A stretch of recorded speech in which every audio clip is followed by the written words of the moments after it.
When I inherited my grandmother's old mirror, I thought it would add a touch of vintage charm to my modern apartment.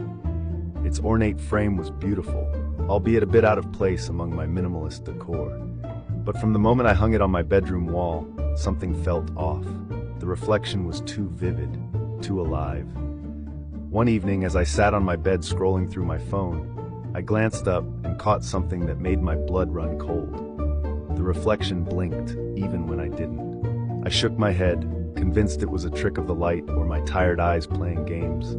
Determined to catch whatever was happening, I set up my phone to record the mirror overnight.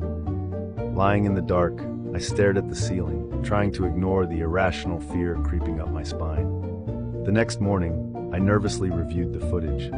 At first, there was nothing unusual, but then, around 3 a.m., the mirror's surface shimmered slightly, and my reflection turned its head slowly, as if listening to something I couldn't hear.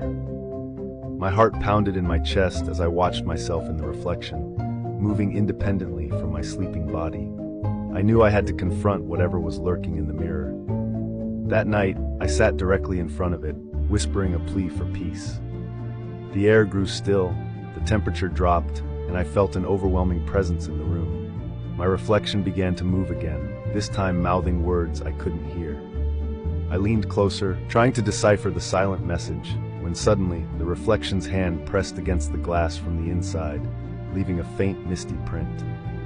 In a panic, I covered the mirror with a sheet and shoved it into the farthest corner of my storage room. But even now, I feel its gaze from behind the fabric, watching and waiting. Sometimes, in the dead of night, I hear soft whispers echoing from the depths of my apartment, calling my name.